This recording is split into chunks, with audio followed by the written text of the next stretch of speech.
Yeah, good morning. It's Jim from JAGfx.com. It is Saturday, the 19th of August, 2023.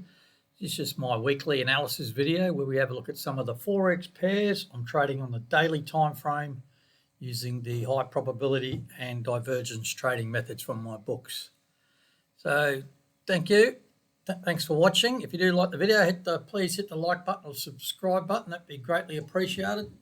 Like I always say, they're not exciting videos, but we get the message across, and that's the main thing. I do apologise this week if I've missed questions or made mistakes. I've been sick as a dog all week. I've got no idea what's wrong with me, but lack of energy, on some meds, couldn't stand up. I kept on falling over and fatigue. I still managed to trade every 4-hour candle during the whole week. I don't know. I can't remember doing half of them. I was hallucinating at times and stuff. So, yeah, it was a struggle. So hopefully I can get through this video. It was a quiet week from what I recall. So all okay. I'm still not 100% yet, but I'm much better than I was about 3 days ago. I just couldn't even function. All right, let's get into it. So, see, I'm at a loss already. Hang on, stand by. Yeah, normally have a look at the news for the week ahead. So let's have a look at that first. Where is that? Forex Factory calendar. I've changed my laptop around a bit, as I mentioned last week. So everything's a little bit all over the place.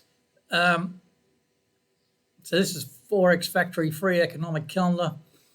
The good thing about it is you can set up filters and you can set in your own time zone. So I'm only interested in high impact events, which only shows the little red boxes on the calendar. That's all I'm interested in, all the public holidays. Monday there's nothing, Tuesday there's nothing. Wednesday just the flash manufacturing PMI numbers out of some of the European countries, the UK and the US. And unemployment claims out of the US on Thursday, and Friday, we got Friday, something out of Germany, revised UOM consumer sentiment, not even sure what that one is, out of the US, Fed Chair Powell speaks, and Friday and Saturday, Friday I think that goes for day 2, Jackson Hole Symposium. Now Jackson Hole, that's a actual town name, I think. I think it's in Wyoming. Hang on, let's confirm that. If you want to know what any of these events are, just click on this little yellow here and it just opens the box up for you and tells you what it is. The Economic Policy Symposium held in Jackson Hole, Wyoming. Yep. You can read that. But yeah, that's it. And Saturday, just a talking head. Very quiet week in the news. Very quiet week. So not much to get too concerned about there. All right, let's get on to the charts. But before we do that, I'll bring up this Word document. Now,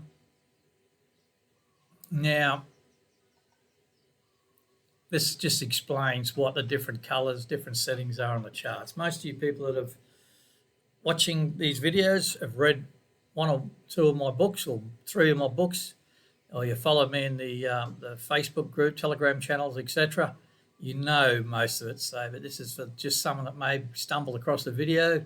Have a read of this.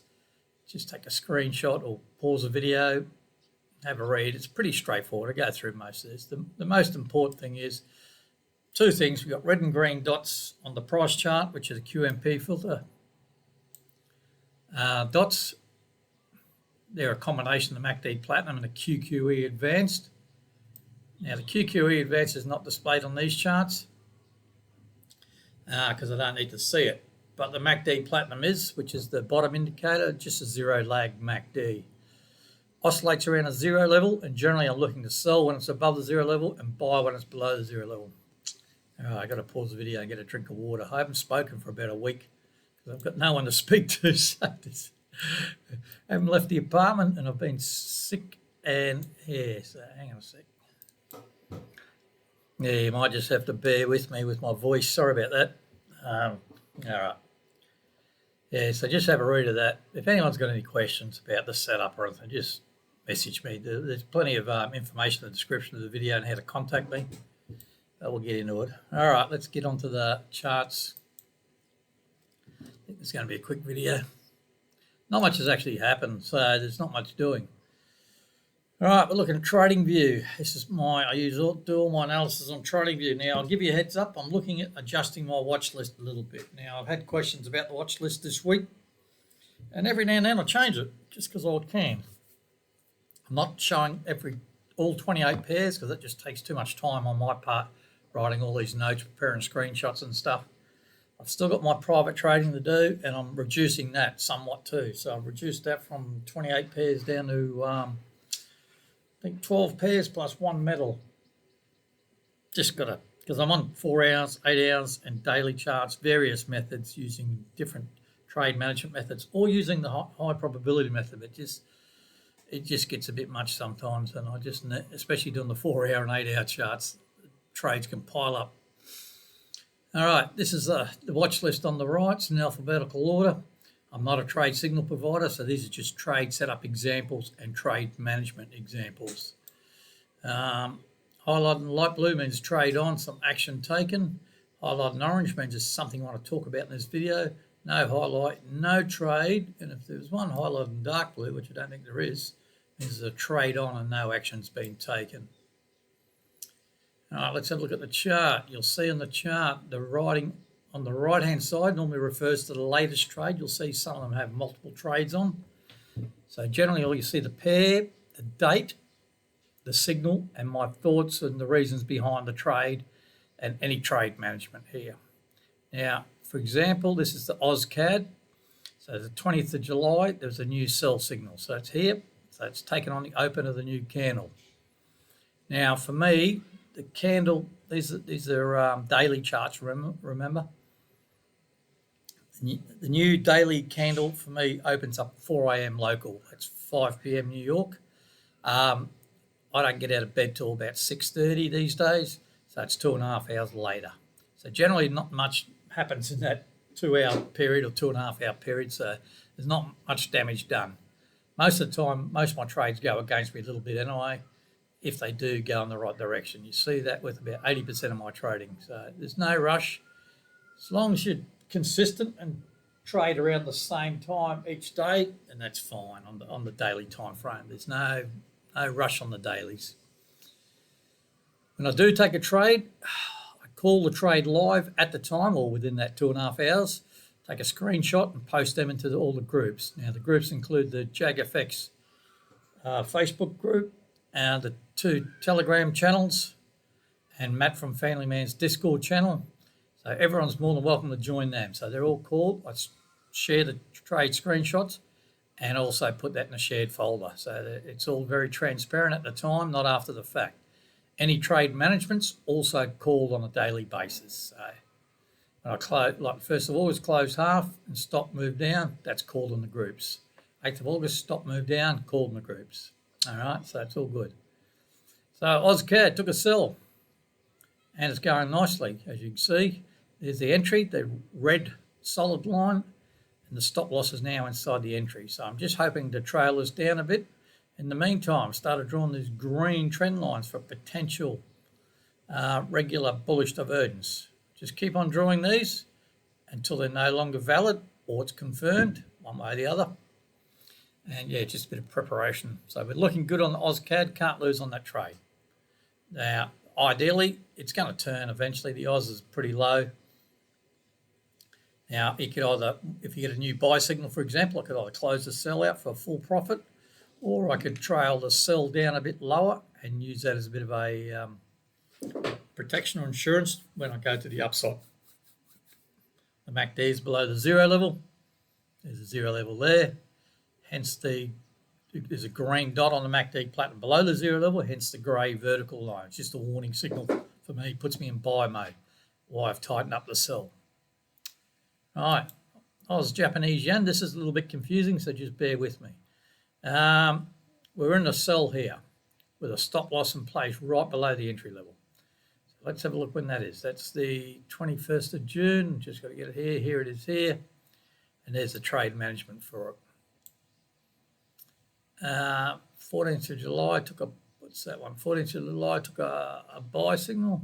stopped out for a full loss, stopped out. Then I took another buy here, second attempt at a buy. Let's have a look here. Like I said, took a buy here. Oh yeah, took it on this green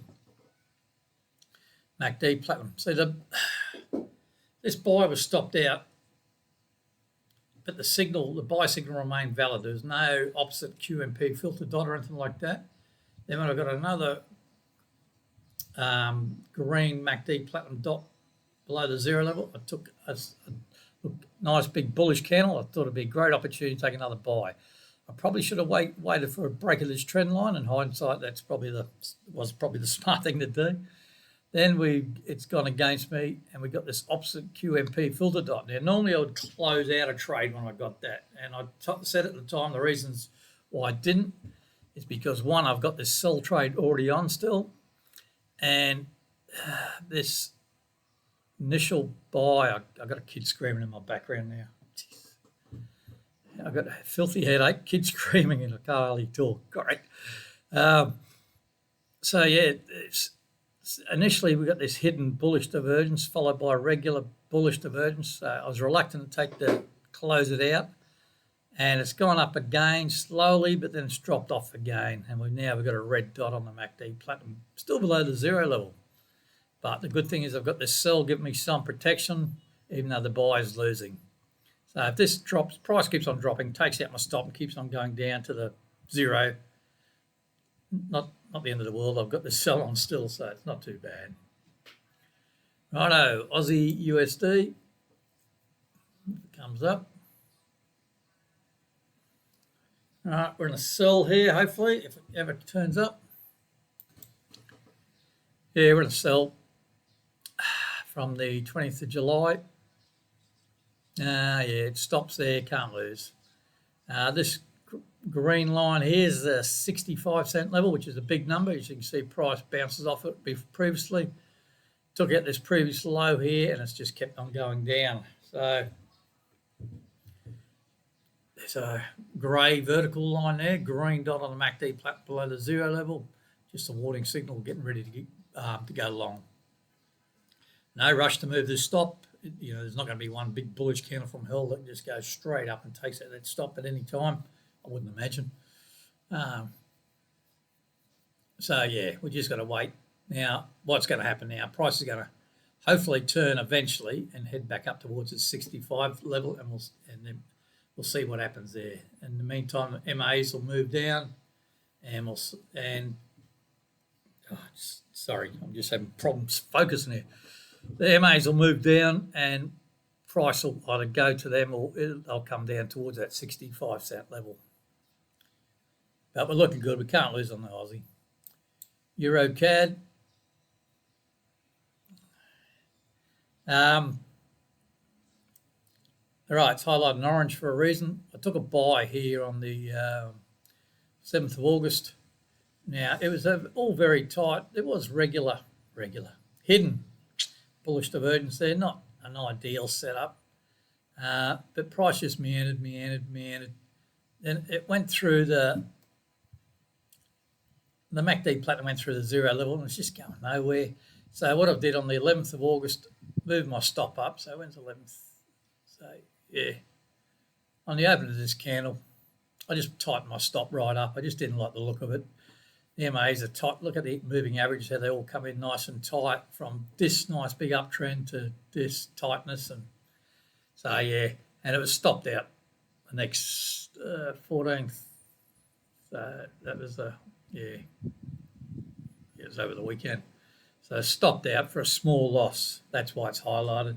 And I'll just tidy up that chart once we finish the video. I'll just leave it on the chart to show you it stopped out. So small loss in Euro CAD. Euro Yen in a buy from the 23rd of March, which is back here. Stop and place there. There's a lot of trade management. Can't lose.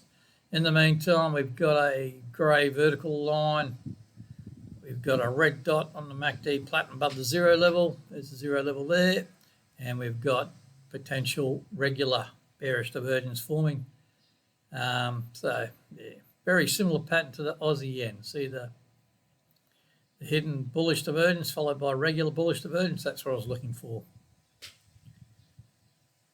But we can't lose on this trade, so it's all good.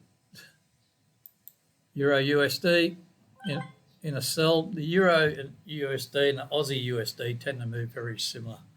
So that's just something. Phone's clicking away. Yeah, so we took a sell on the 21st of July.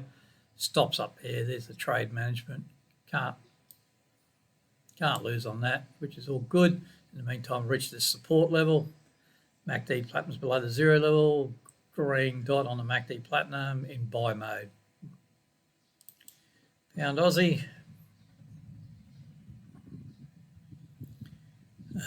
All right, Pound Aussie. This is my oldest trade at the moment, open. 7th of Feb, buy. Can't lose. There's all the trade management there. If you're curious how many pips that is, so this is what I talk about when you want to go for the big home run every now and then. So there's the entry. And what are we currently at? Yeah. 2,400 pips if I close now. That's not on the full position, remember. But, just shows you the power sometimes if you just leave it long.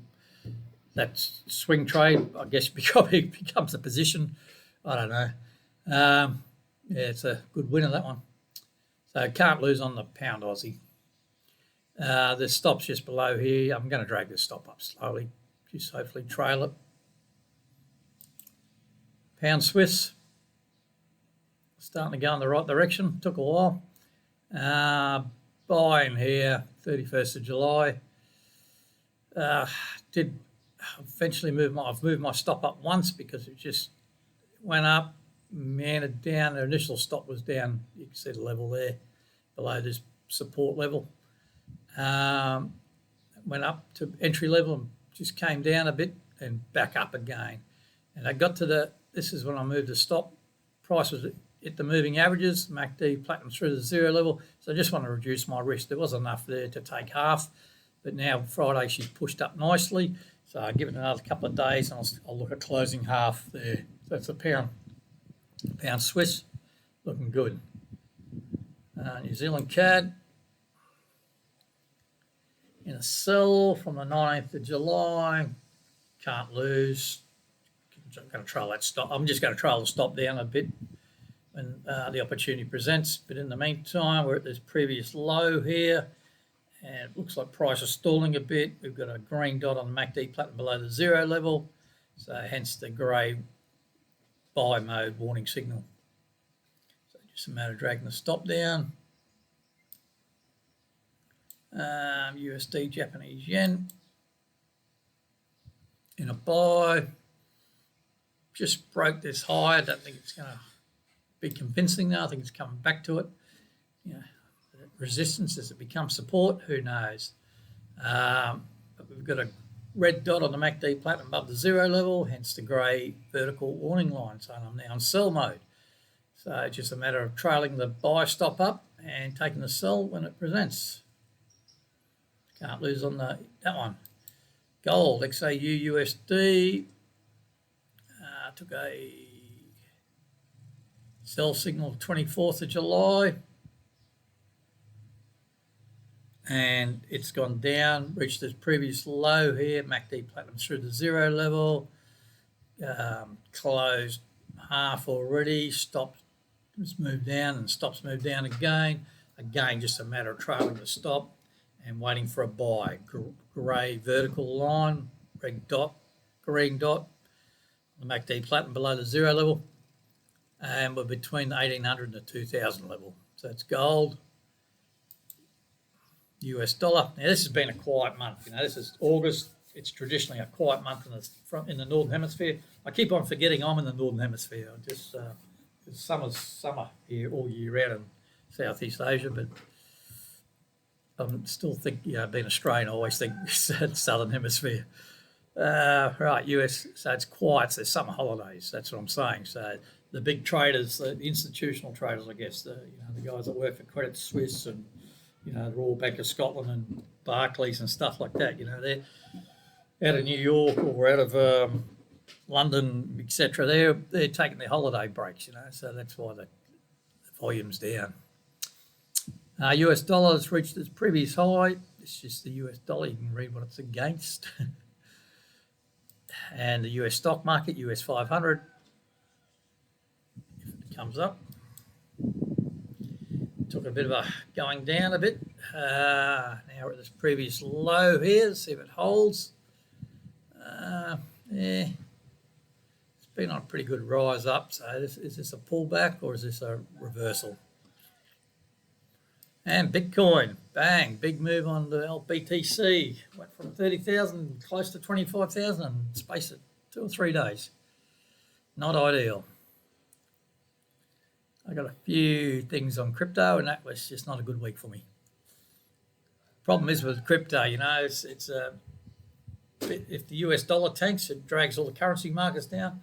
Bitcoin tanks, it drags just about every altcoin down with it, you know. So, yeah. All right, that's me done for the video. Look, I've got to apologise. This is probably going to be a very poor quality video. I'm a bit vague. It's been a tough week, as I said. Lack of food, lack of sleep, or too much sleep probably. Yeah. So hopefully you get something from it. If you do like the video, hit the like. You won't like this one, but if you do like my videos, hit the like button, hit the subscribe button. It's always appreciated. Like I say, everyone's more than welcome to join any of those groups. Yeah, if you want to discuss anything trading, I'm open to it. Just one thing I was speaking to one of my members last weekend. I forgot to mention it during the week because of other reasons. But she did mention to me that she was approached privately in one of the groups with regards to people soliciting her through one of my groups. So, well, you know, she was smart enough to tell me that, you know, she realised it was a potential scam. But if anyone gets anything like that and you want to just advise me about it on the side privately, that's fine. Or you want some, you know, second opinion or something like that, that's cool also. All right. On that, folks, thanks for watching. Enjoy your weekend. Stay safe wherever you are. And I'll talk to you good folk next week sometime. Cheers.